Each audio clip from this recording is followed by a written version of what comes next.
പ്രിയപ്പെട്ടവരെ, ശബരിമല യുവതീ പ്രവേശനവുമായി ബന്ധപ്പെട്ട പുനഃപരിശോധനാ ഹർജികൾ വീണ്ടും സുപ്രീം കോടതി പരിഗണിക്കുമ്പോൾ സംസ്ഥാന സർക്കാർ എന്ത് നിലപാട് സ്വീകരിക്കും എന്നതാണ് ചർച്ചാ വിഷയമാകുന്നത്.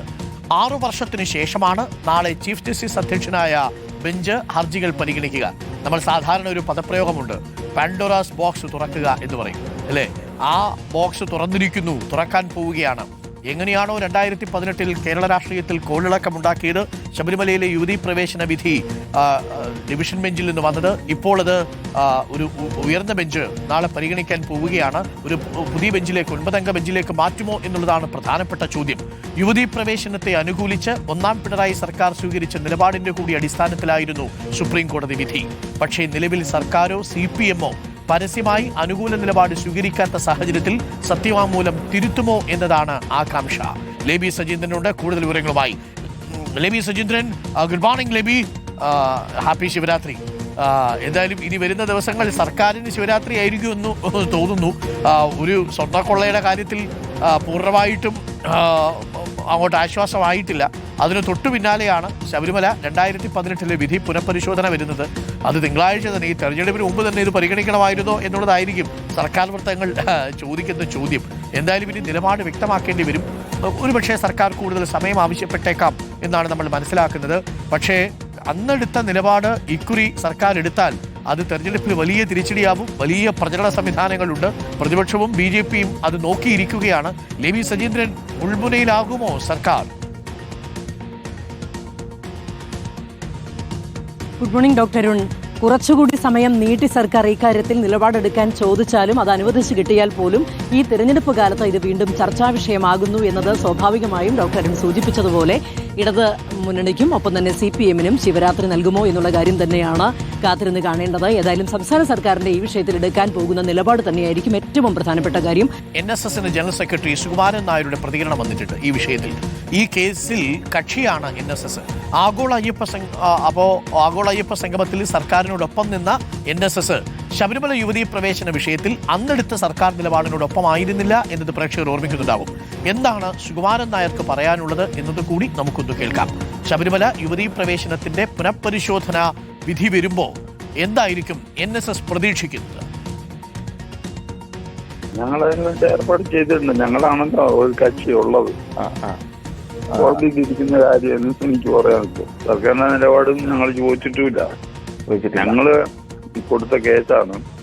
അത് സുപ്രീം കോടതിയിൽ ഫുൾ ബെഞ്ചിന്റെ, അല്ലെ ഈ 9-അംഗ ബെഞ്ചിന്റെ പരിഗണന വരെ വന്നു. ശരിയാണെന്നോ തെറ്റാണോ എന്ന് കോടതി പറഞ്ഞിട്ടില്ല. അതിപ്പം ഈ വീണ്ടും ചർച്ചാ വിഷയമാകുകയാണ്. അതിന് വേണ്ട വാദി എന്ന നിലയിൽ വേണ്ട കാര്യങ്ങൾ പ്രിക്കോഷൻസ് ഞങ്ങൾ എടുത്തിട്ടുണ്ട്. ഞാനതൊന്നും പറയാൻ ഇപ്പം ആളല്ല. അത് അവരുടെ തീരുമാനം അറിയട്ടെ.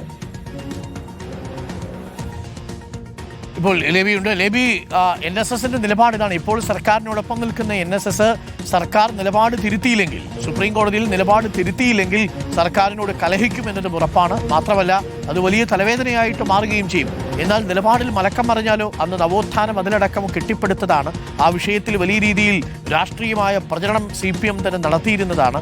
യുവതീ പ്രവേശനവുമായി ബന്ധപ്പെട്ടുകൊണ്ടുള്ള ഭരണഘടനാപരമായ അവകാശം സ്ത്രീകൾക്ക് കൂടി ബാധകമാക്കുന്നതിനെ ഞങ്ങൾ എതിർക്കില്ല എന്ന നിലപാട് സ്വീകരിച്ചതാണ്. വലിയ പ്രതിഷേധങ്ങൾ തെരുവിൽ നമ്മൾ കണ്ടതാണ്.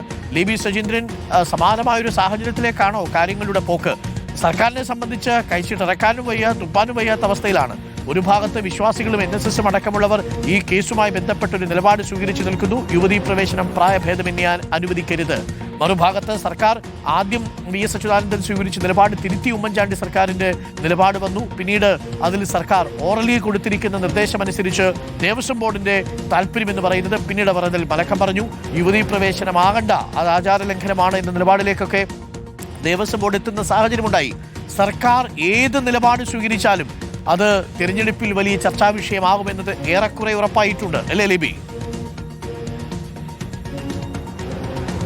ഡോക്ടറും, തീർച്ചയായും സർക്കാരിനെ സംബന്ധിച്ചിടത്തോളം ഇരുതല മൂർച്ചയുള്ള ഒരു വാള് തന്നെയാണ് ഇത്. എന്ത് നിലപാടെടുത്താലും അതിൽ തിരിച്ചടിയുണ്ടാകും. പ്രത്യേകിച്ച് ഇപ്പോൾ NSS ജനറൽ സെക്രട്ടറിയുടെ പ്രതികരണം ശ്രദ്ധിക്കുകയായിരുന്നു.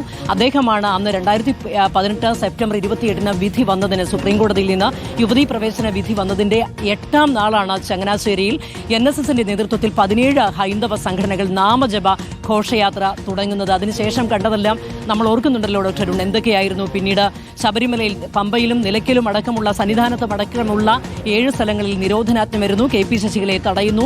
കേരളം മുഴുവൻ ഇത്തരത്തിൽ ശബരിമല കർമ്മസമിതി നാമജപ ഘോഷയാത്ര ഏറ്റെടുക്കുന്നു. കെ. സുരേന്ദ്രൻ അടക്കമുള്ളവർ അറസ്റ്റിലാകുന്നു. പിന്നീട് 2019 നടന്ന ലോക്സഭാ തെരഞ്ഞെടുപ്പിൽ ഇതിന്റെ തിരിച്ചടിയും കണ്ടതാണ്. അന്ന് സമ്പൂർണ്ണ തിരിച്ചടി CPM-നും ഇടതുപക്ഷത്തിനും ഉണ്ടാകുന്നു. അതിന്റെ രാഷ്ട്രീയ നേട്ടമെന്ന് കോൺഗ്രസ് കൊയ്യുകയും ചെയ്യുന്നു.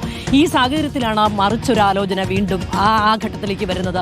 ഇത് തിരിച്ചടിയായി എന്ന് ബോധ്യപ്പെട്ടതോടുകൂടിയാണ് പിന്നീട് യുവതീ പ്രവേശനം സംബന്ധിച്ച് ഒരക്ഷരം പോലും പരസ്യമായി സംസാരിക്കാൻ സംസ്ഥാന സർക്കാരിനോ ഇടതുപക്ഷത്തിനോ പിന്നീട് കഴിയാതെ പോയത്. അതിനുശേഷം നടന്നതെല്ലാം നമ്മൾ കണ്ടതാണ്. ആ സമയത്ത് തന്നെ ഡോക്ടർ നേരത്തെ സൂചിപ്പിച്ചതുപോലെ 620 കിലോമീറ്റർ നീളത്തിൽ കാസർഗോഡ് മുതൽ തിരുവനന്തപുരം വരെ നടത്തിയ വനിതാ മതിലിന് കൂടി ഈ സമയത്ത് നിലപാട് തിരുത്തിയാൽ ഉത്തരം പറയേണ്ടി വരും. അതല്ല തിരുത്തുകയല്ല എങ്കിൽ ഈ സമയത്ത് ആഗോള അയ്യപ്പ സംഗമം നടത്തി വിശ്വാസികളെ ഇങ്ങോട്ട് ആകർഷിക്കാനൊക്കെ ശ്രമം ഇടതുപക്ഷം നടത്തുന്നതിനിടയിൽ ഈ നിലപാട് അങ്ങനെ തന്നെ തുടർന്നിട്ടുണ്ടെങ്കിൽ അവിടെ അതിന് വൈരുദ്ധ്യമുണ്ടാകും. ഏതു തന്നെയായാലും ഇത്തരത്തിലൊരു സവിശേഷമായ രാഷ്ട്രീയ സാഹചര്യത്തിൽ, പ്രത്യേകിച്ച് നിയമസഭാ തെരഞ്ഞെടുപ്പ് അടുത്തിരിക്കെ ഏത് നിലപാട് സ്വീകരിച്ചാലും അത് വളരെ സങ്കീർണം തന്നെയായി മാറും ഇടതുപക്ഷത്തിന് എന്നുള്ള കാര്യം ഉറപ്പാണ്. അതുമാത്രമല്ല, ആഗോള അയ്യപ്പ സംഗമത്തിൽ പങ്കെടുക്കാൻ പ്രതിപക്ഷത്തെ ക്ഷണിച്ചപ്പോൾ പ്രതിപക്ഷം ആവശ്യപ്പെട്ടത് അഫിഡവിറ്റ് തിരുത്തുക എന്നതാണ്. അത് കോടതിയിൽ തിരുത്തിക്കൊള്ളാമെന്ന് സംസ്ഥാന സർക്കാർ അന്ന് പറയുകയും ചെയ്തു. എന്നാൽ കോടതിയിൽ അത് തിരുത്തേണ്ട സമയമാണ് ഇപ്പോൾ വന്നിരിക്കുന്നത്. ഞാൻ നേരത്തെ സൂചിപ്പിച്ചതുപോലെ അത് കോടതിയിൽ നിലപാട് അറിയിക്കാൻ കുറച്ചുകൂടി സാവകാശം ഇടത് സർക്കാരിന് കിട്ടിയാൽ പോലും ഇത് തീർച്ചയായും സങ്കീർണമായി മാറും. Doctor thank you. ലേബി സജീന്ദ്രനാണ് വിവരങ്ങൾ നൽകിയത്. പ്രിയപ്പെട്ട പ്രേക്ഷകരെ, തിങ്കളാഴ്ച 3-അംഗ ബെഞ്ച്, അതായത് ഇന്നത്തെ ചീഫ് ജസ്റ്റിസ്, ആ ചീഫ് ജസ്റ്റിസ് മാത്രമാണ് 2020 രൂപീകരിച്ച 9-അംഗ ബെഞ്ചിൽ ഇപ്പോൾ അവശേഷിക്കുന്ന ഏക ജഡ്ജി എന്നതും ശ്രദ്ധേയമാണ്. ഒരുപക്ഷെ ശബരിമല അടക്കമുള്ള വിഷയങ്ങൾ ഒരു വിശാലമായ ഭരണഘടനാ ബെഞ്ചിന്, 9-അംഗ ബെഞ്ചിന് വിടാനുള്ള തീരുമാനമായിരിക്കും നാളെ എടുക്കാൻ സാധ്യതയുള്ളത്. ആ സമയത്ത് സർക്കാരിന്റെ തീരുമാനം ആവശ്യപ്പെടും. അത് ആവശ്യപ്പെടുന്നത് നാളെയല്ല, അതിനുശേഷം 9-അംഗ ബെഞ്ച് രൂപീകരിച്ചതിന് ശേഷമായിരിക്കും സർക്കാരിന്റെ നിലപാട് ആവശ്യപ്പെടുക. സർക്കാർ എന്ത് നിലപാടെടുക്കും എന്നത് പ്രധാനപ്പെട്ട കാര്യമാണ്. മാത്രമല്ല, മാധ്യമപ്രവർത്തകരൊക്കെ ചോദിച്ചു തുടങ്ങിയിട്ടുണ്ട് സർക്കാരിനോട് എന്ത് നിലപാടെടുക്കും, നിങ്ങൾ 2018 വിധി വന്നതിന് ശേഷമുള്ള നിലപാടെടുക്കുമോ? ഒരു കാര്യം തീർച്ചയാണ്, ഇപ്പോൾ അങ്ങനെ ഒരു പരസ്യ നിലപാട് CPM-നോ സർക്കാരിനോ ഇല്ല. അപ്പോൾ ഇനി കോടതിയിൽ എന്ത് നിലപാടെടുക്കും എന്നതാണ് ശ്രദ്ധേയം. എന്ത് നിലപാടെടുത്താലും അത് തെരഞ്ഞെടുപ്പിൽ ചർച്ചാ വിഷയമാകും. നിലപാട് മാറ്റിയാൽ എന്തുകൊണ്ട് നിലപാട് മാറ്റി, അന്നത്തെ തീരുമാനം തെറ്റായിരുന്നില്ലേ? നിലപാട് മാറ്റിയില്ലെങ്കിൽ ഇപ്പോഴും വിശ്വാസികൾക്കെതിരെയാണോ യുദ്ധപ്രഖ്യാപനം? രണ്ടും നേരിടാൻ സർക്കാർ തയ്യാറായിക്കോളും.